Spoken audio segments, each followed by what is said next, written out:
So, can you actually build a supermoto with a turbo and make it reliable so that you can take the bike to the streets, drive it to a competition, and then compete in an actual supermoto race, and then drive the bike back home again? That's the challenge that I want to take.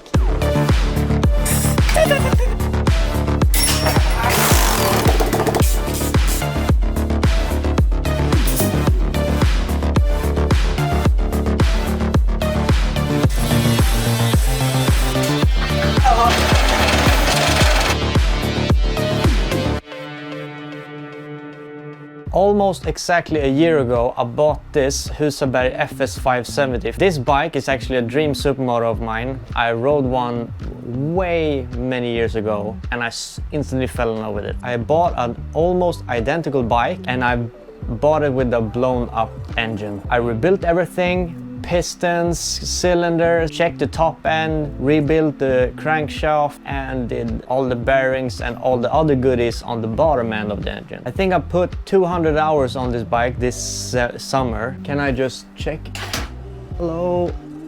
The display is dead. Why in hela helvete did I try to do a turbo bike build on a Husaberg 570? Because that bike, if you're not familiar with this bike, they made them for just a couple years. Parts are pretty scarce to find, especially those parts that are specifically designed for the 570.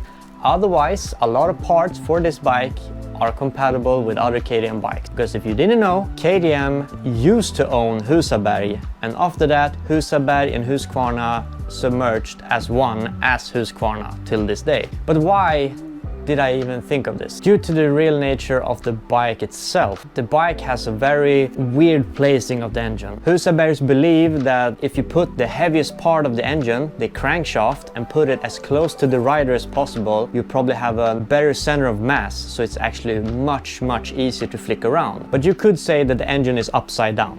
You could say that when the engine is upside down, you have like this empty void underneath the engine that's just looks a bit weird for some. But I've always looked at this part and be like, I wonder if I could fit a turbo inside there. It would be a good bike to start off from. So first of all, we need a turbo. How did I get a hold of this turbo, you wonder? Well, let's just say I had a friend that worked in a car company I'm not gonna mention, and this turbo was actually given to me due to the turbo being inadequate for the car that they were trying to repair. The turbo has been used, of course, but it's in good condition, so it's a good candidate to just try this. And this is where the spark began. Because now I have a turbo that I can try my idea with. I had a plan B to use a Garrett GBC14, if I believe right. That's a lot of money to just throw on an idea, and I was really unsure if this would work. But after a whole summer of just pondering if this is a good idea. Maybe we can build a turbo bike that's pretty reliable, easy to ride still, function, and is as fun as a supermoto naturally is. But before I do a bike build on the bike, you should probably do it in the winter time, because you don't want to make a whole project during the summer. No, you want to have a reliable bike, you want to have good time. I'm gay! Or you can just crash your bike and completely ruin the whole spring of riding bikes. So my whole spring, for at least 3 months, I couldn't even walk, I couldn't even eat, and one time when I shoot, my collarbone popped out because I broke my collarbone, like, you know, you do. And I broke my foot at 5 places. I had to shit in a portable porta potty in my living room. I had a wonderful time. But after that, after surgery, after some bit of rehab, maybe after 1 week after operation, we started the build. Day one. Day one was a particular one. Now it was the deal. Now everything that I've talked about for at least a whole summer led up to this moment. I couldn't even move my arm. I couldn't even walk properly. So a friend of mine called Rasmus went over to help me out. I showed him my plan that I drew on my board. After he understood the assignment, we started to initiate the turbo build. Där är vi igång. Let's go!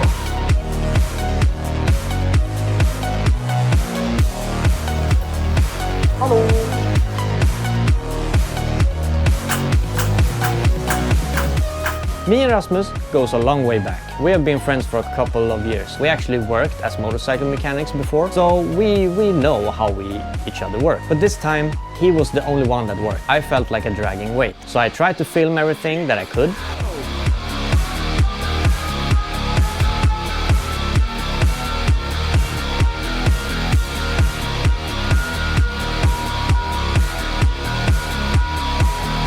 Just inspect to just see that everything was alright, show him the ropes to disassemble this bike. But we dismantled the whole top end of the bike, checked the valves, checked for obvious wear in the engine, and we couldn't find any obvious wear. When I measured the crank and everything, it was still in spec. We ordered some parts, we ordered some gaskets, we ordered some of the disposables, but this time we continued on with day 2. Day 2 was a bit of a bummer for me because I felt really weak due to my arm and foot, and that Rasmus completely demolished me in a bike teardown. So this time I worked alone with my bike. Even if I had a weak arm and a sore foot, I still managed to grab the head and put it in my vise and just work on it slowly and steady because I needed to take out the valve springs. Why do you need to take out the valve springs, you say? Well, this is probably way too technical for me to even explain, but I'll do my best. Usually when you turbocharge an engine, you usually have to stiffen up a lot of things. And a lot of things are valve springs themselves. Usually when you put a lot more boost, you have to have stuff that work against the boost a lot more efficiently. Can you just change out the valves? Probably. What I know, you can't buy just heavier valve springs. What I know, at least. So I took everything out. I used a very special tool that I have that's actually just a normal clamp. With just one hand, I managed to compress the valve springs, take out the... Fan heter knaster på... ventilknaster på engelska. I managed to take them out and release everything without getting a spring in my eye.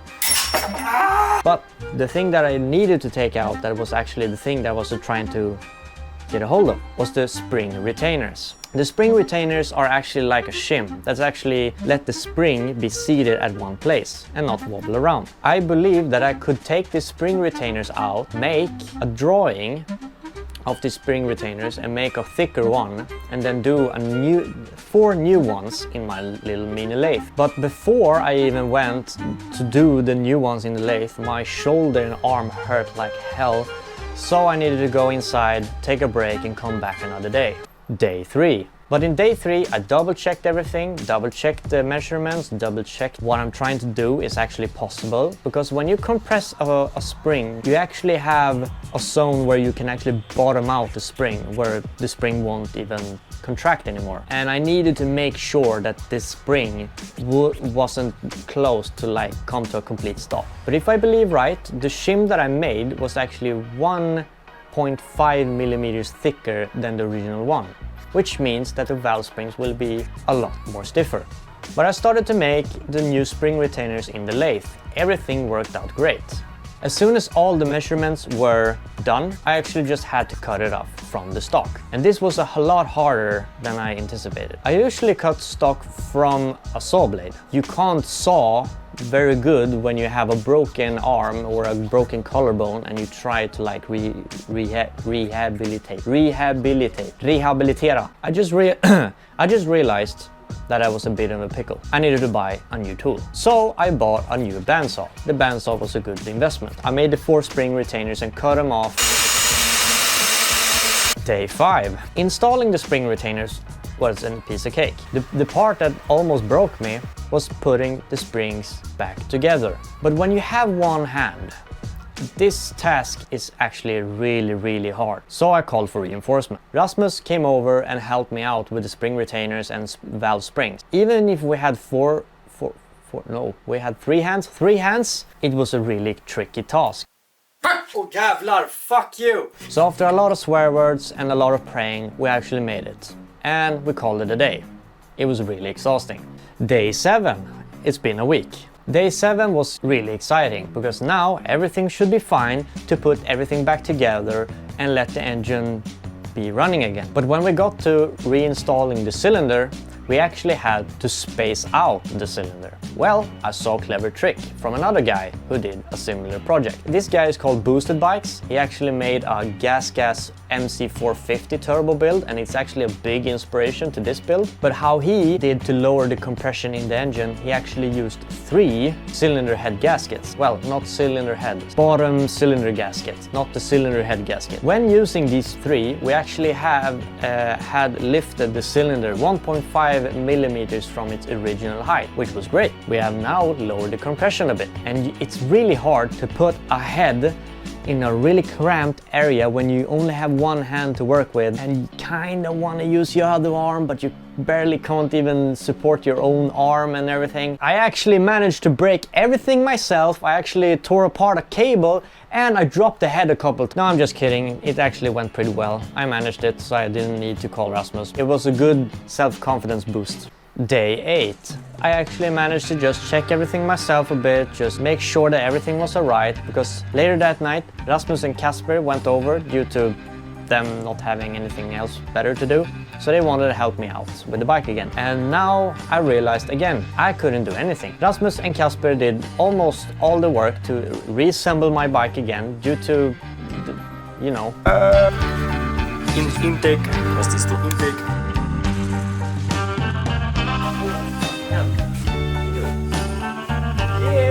The bike started and it sounded really great. I was actually a bit tired at this moment. I was ready to go back in, but both Rasmus and Casper convinced me to try the experiment if the turbo was even going to work. And how would we do that, you might ask? We kind of built a test rig just to make sure that the exhaust pulses will go through the turbo, and we would see if the turbo would make enough restriction for the engine itself. This is how we kind of did our test, if the turbo were too big or too small. Because what we were looking for is to see if the engine would hesitate to rev the turbine up. Jag måste typ hålla den här så att den inte bara väntar ut allt. Ja, den där måste vi hålla stängd. Ja.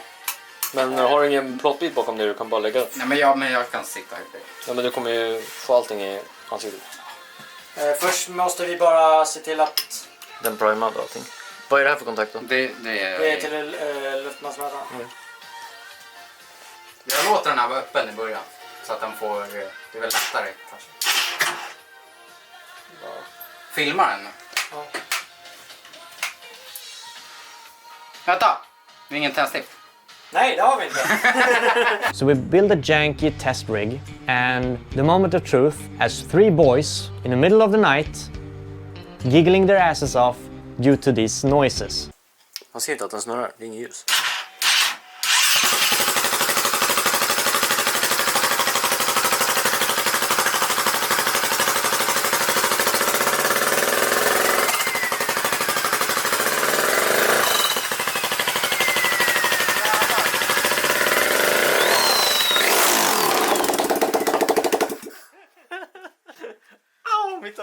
And we actually accidentally scared Casper in the making of it. We realized that the turbo was probably doing really well. After that very scientific test, we realized that this turbo would be a good fit.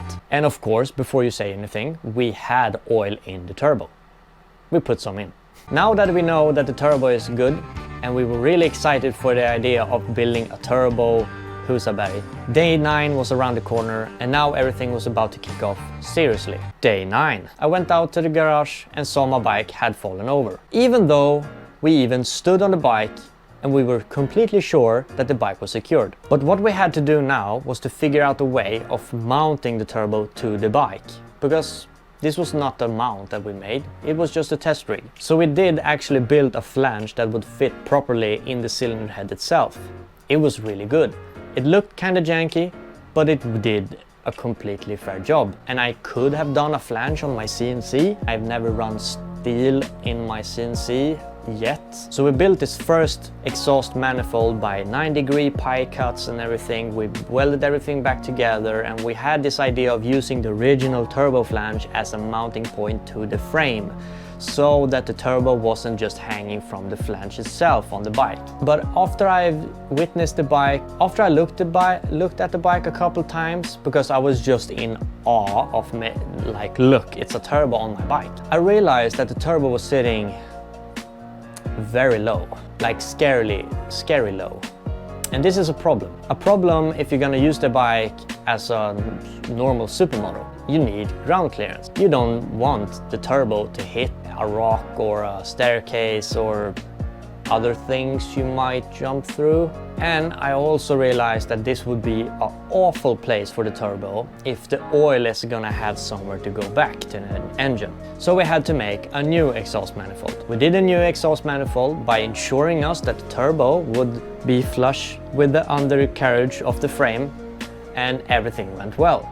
We built a new manifold. I was really happy about it until I realized again, we didn't think of the oil return line. It was still too low. And this was actually bothering me a bit, because this would destroy the whole principle of making the turbo fit inside of this triangle hole on the bike. You can't argue with the laws of physics. You have to have oil running through the line in a natural way back to the engine. So we built a new manifold. This time the manifold let the turbo sit a lot higher.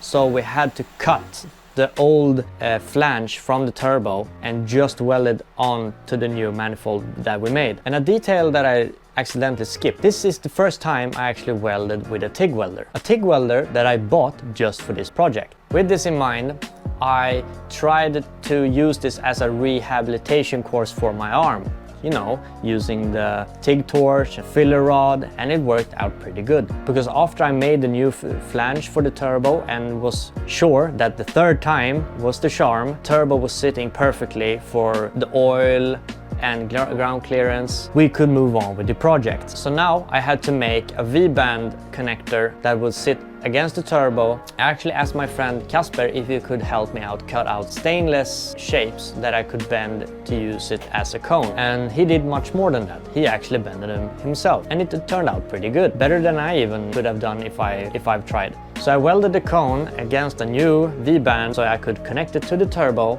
and do a new exhaust header to the original exhaust on the bike, which is a good thing because I really thought that we had to make a completely new exhaust. And it turned out really good. I'm really happy about it. So the exhaust side of the turbo is complete. I was really stoked, really excited, tried to start the engine, just make dry runs to make sure that everything was alright, no leakages or anything. You could argue that the wastegate's not on the bike, so it's not completely complete, but this was good enough for me. Now it's time for the charge pipe. The charge pipe is where the pressurized air from the turbo goes into the bike. But before it goes into the bike, it actually have to go to a plenum. For you guys that know how turbo engine works, why would you even use a plenum on a one-cylinder bike, you would probably ask yourself. I asked myself that question too. And after some digging and after some discussions with people that have done similar builds, it's actually the thing that holds everything together. Plenum is super important on one-cylinder turbo engines because due to the nature of the engine pulsating, the plenum needs to act as a countermeasure to stabilize the air so the bike won't stutter or anything. To make a long story short, the bigger you could make the plenum, the easier everything would be. So I tried to make everything as big as I possibly could without making it too complicated. So I took my original airbox, put some masking tape on the inside of the airbox, traced out the features and outlines that I really wanted to use, and then put them on 2mm aluminum sheet and then put them on the CNC to cut everything out. You could say that it was a bit overkill to trace out a line that I did with my scribbly hand, but it was much easier because I don't have any stick saw or anything, so it was just easy. Plus it's cool content for you guys. After I made all the shapes and pieces, I had to bend everything into shape and then put and tack weld everything with aluminium, and this was actually a bit hard. I have never welded with aluminium before, so I actually did some training on a scrap aluminium piece, and after getting a bit of the hang of it, I actually did it on the plenum. And it's kind of funny that it's much easier to weld stuff if they're actually against each other and not like a big gap. Just a tip.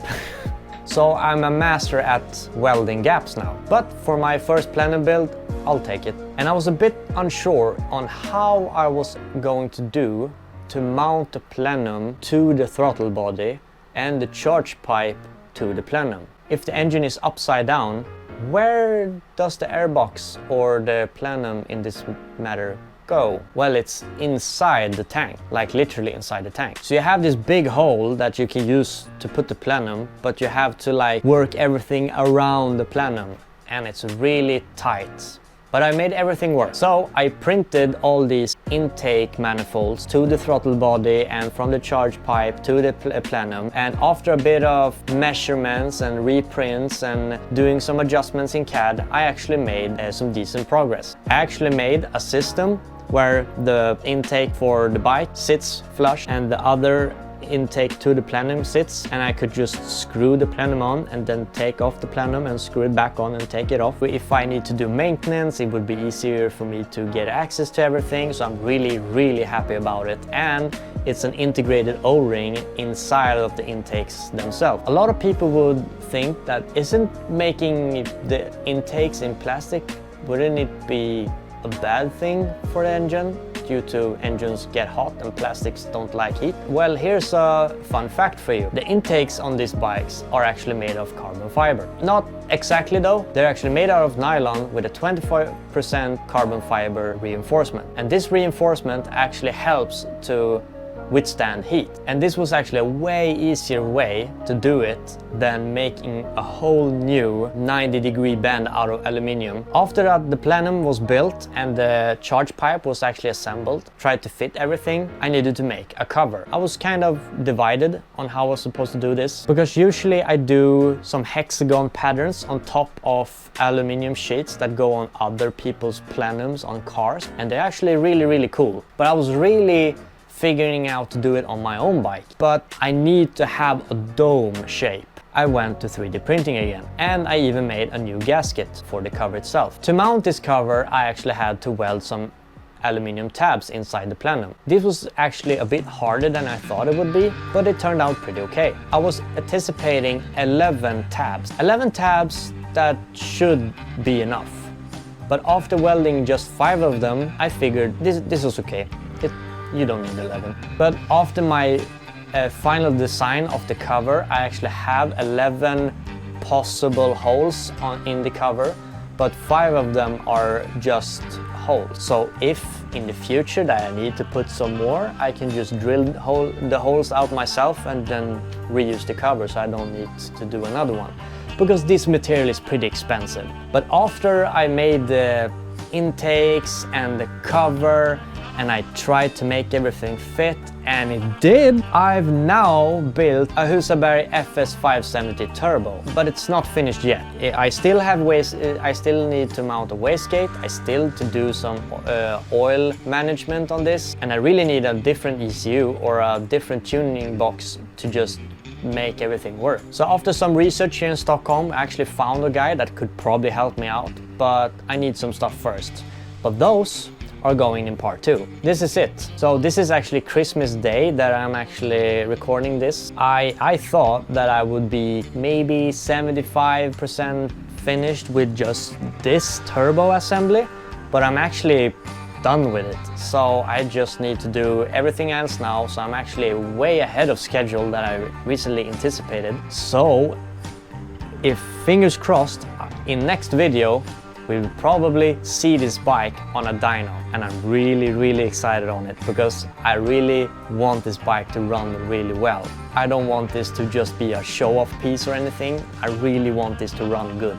So if you like this video idea of me making this bike and the whole video format, please let me know, because part 2 is probably in the makings very soon. And if you are really curious on what I'm trying to do, follow me on Instagram, where I post a lot of behind the scenes of this particular build and a lot more stuff that I usually do. But I hope you enjoyed the video, and I'll see you in the next one. Hoppas att videon nu, eller ljudet var kvar nu.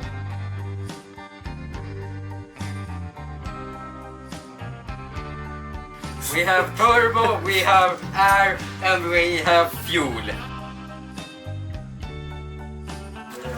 Kolla, det där känns.